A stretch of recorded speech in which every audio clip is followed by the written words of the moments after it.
Assalamualaikum warahmatullahi wabarakatuh dan salam kompeten.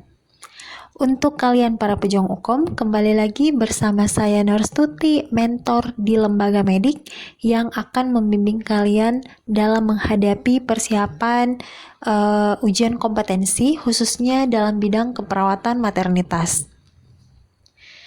Baiklah, pada kesempatan kali ini saya akan membagikan materi tentang pemeriksaan Leopold pada ibu hamil, di mana topik ini memiliki peluang yang sangat besar untuk muncul di ujian kompetensi nasional yang sebenarnya, sehingga teman-teman harus pelajari tentang topik tersebut. Ya, namun sebelum kita masuk ke contoh dan pembahasan, saya akan sedikit memflashback materi dasar dari topik ini sehingga teman-teman nantinya akan lebih mudah dan paham dalam menjawab soal-soal yang nantinya akan saya bagikan. Oh ya teman-teman, saya ingin kembali mengingatkan bahwa rencana pelaksanaan hukum nasional itu yakni untuk profesi nurse tanggal 4-5 Juli 2020, sedang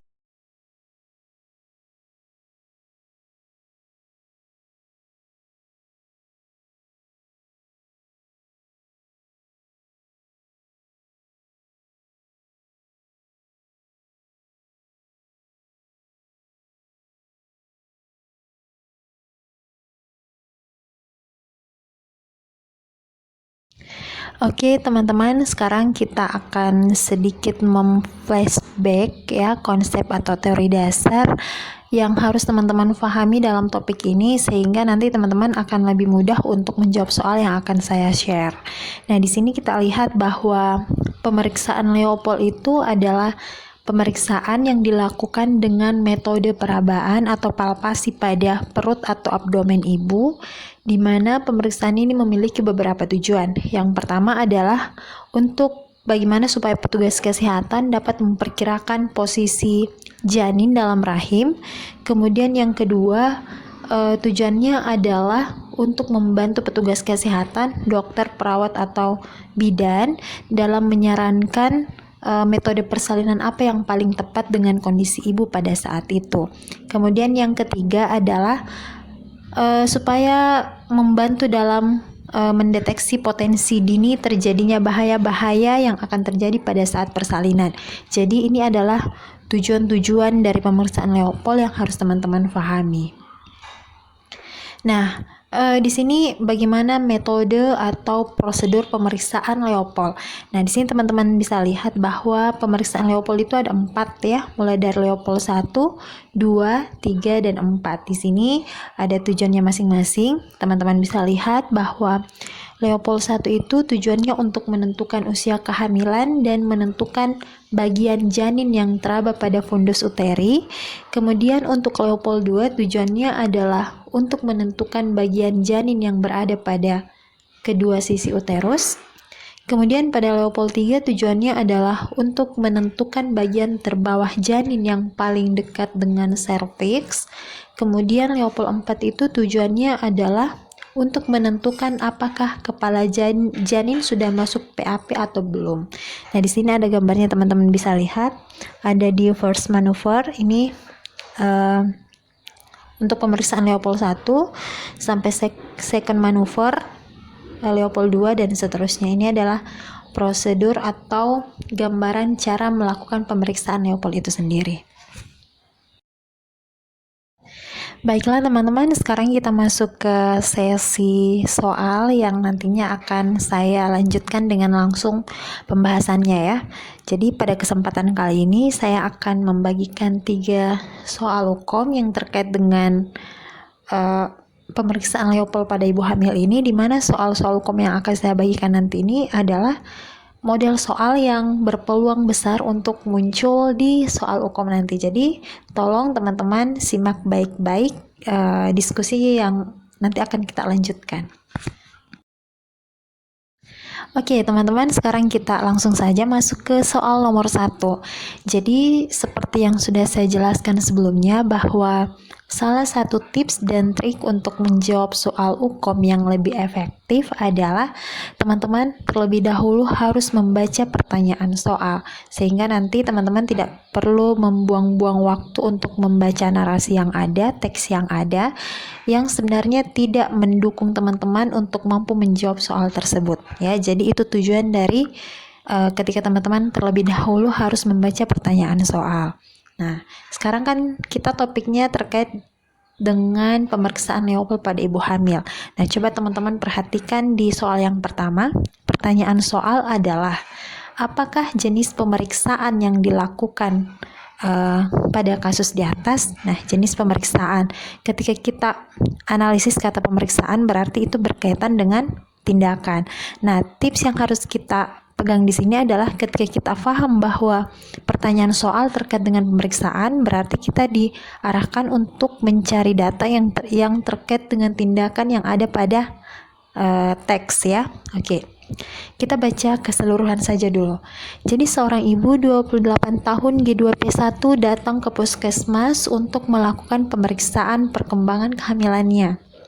Kemudian, klien mengatakan sering mengalami sesak, susah tidur, dan janinnya aktif bergerak.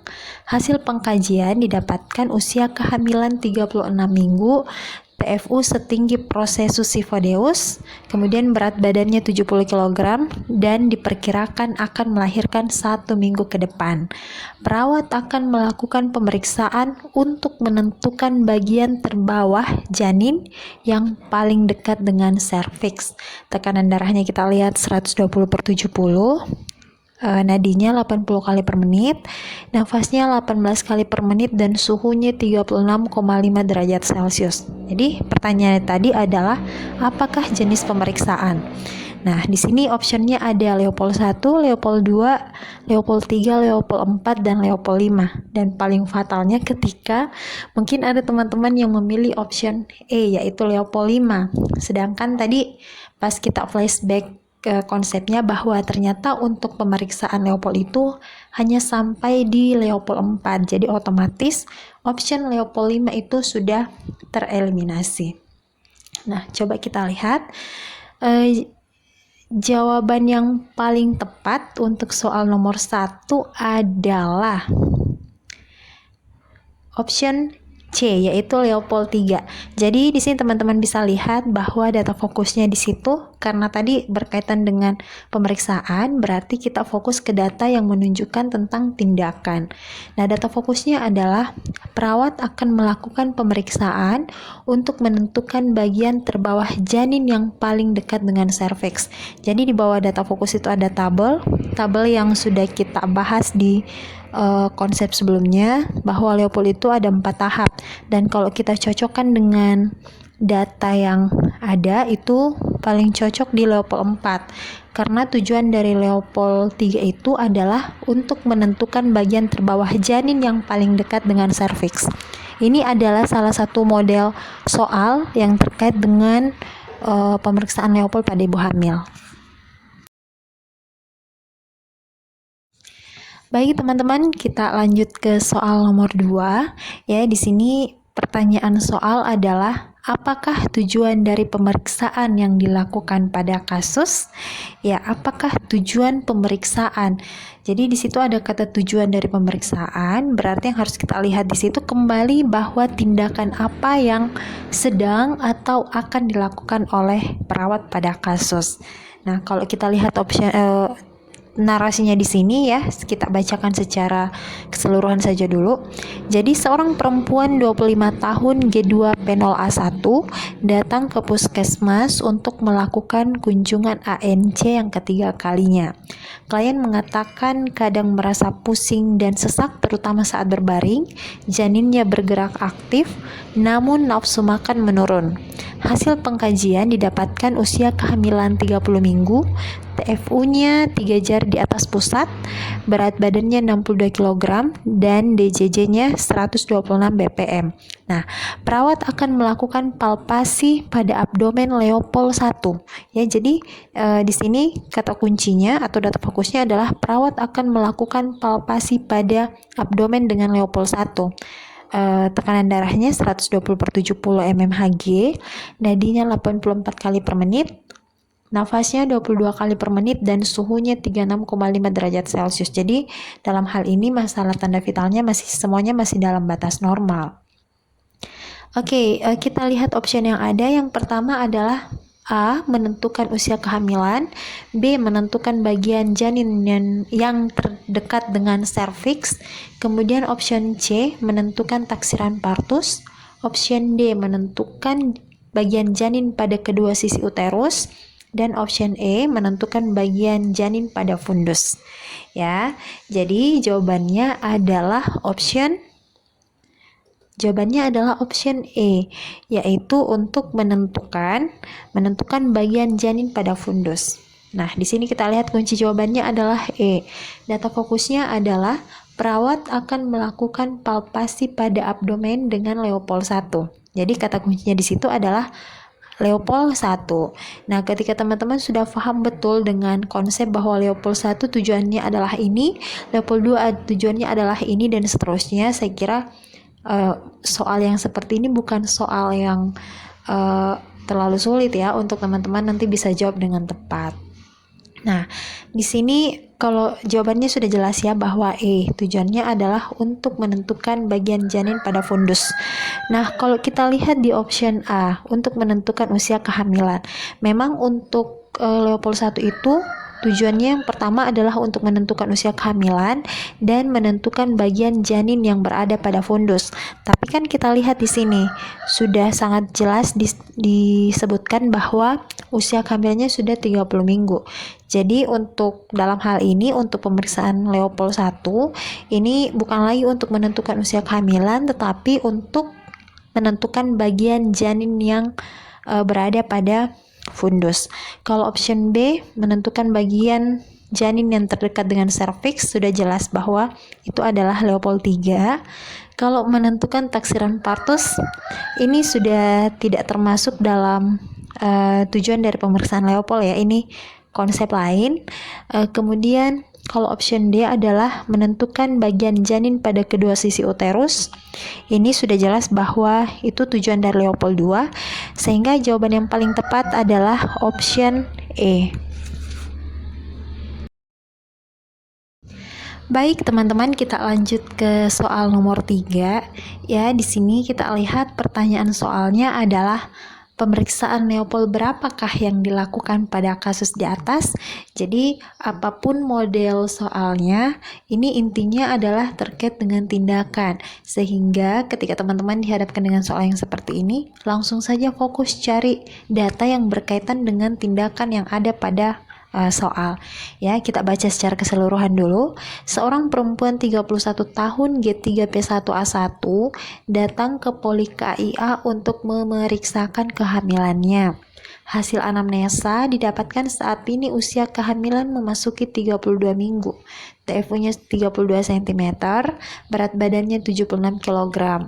Hasil pemeriksaan abdomen didapatkan bagian punggung kiri teraba jelas, rata, cembung, dan tidak dapat digerakkan. Tanda vitalnya tekanan darah 120/80 mmHg, nadinya 88 kali per menit, nafasnya 20 kali per menit, dan suhunya 36,8 derajat Celcius. Nah, pemeriksaan Leopold berapakah yang dilakukan pada kasus di atas? Jadi optionnya tetap sama, Leopold 1, 2, 3, 4, dan Leopold 5. Nah, tentunya untuk option E sudah tereliminasi. Nah, di sini ya, jadi untuk soal yang ini dia data fokusnya bukan berupa tindakan ya, tapi hasil dari tindakan tersebut. Nah, ini tentunya menggali kemampuan teman-teman untuk lebih cekatan untuk menganalisa soal ya, karena yang ditampakkan di sini ternyata adalah hasil dari tindakannya. Nah, kalau misalnya untuk Leopold 1 hasilnya apa, Leopold 2 hasilnya apa, Leopold 3 hasilnya apa, dan Leopold 4 hasilnya apa. Nah, itu pun teman-teman harus bisa pahami ya. Nah, di sini untuk jawaban yang paling tepat adalah option B, yaitu pemeriksaan Leopold 2. Nah, kenapa bisa Leopold 2? Ya, jadi kita lihat pembahasan.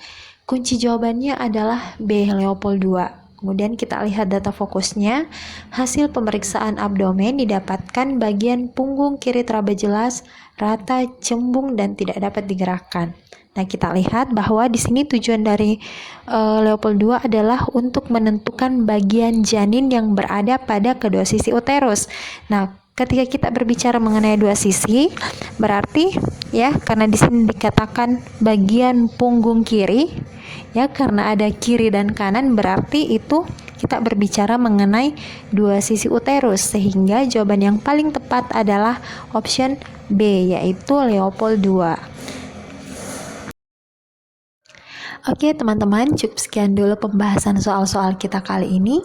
Jangan lupa like, share, and subscribe channel YouTube ini dan dapatkan soal-soal selanjutnya dengan topik-topik yang berbeda. Wassalamualaikum warahmatullahi wabarakatuh dan salam kompeten.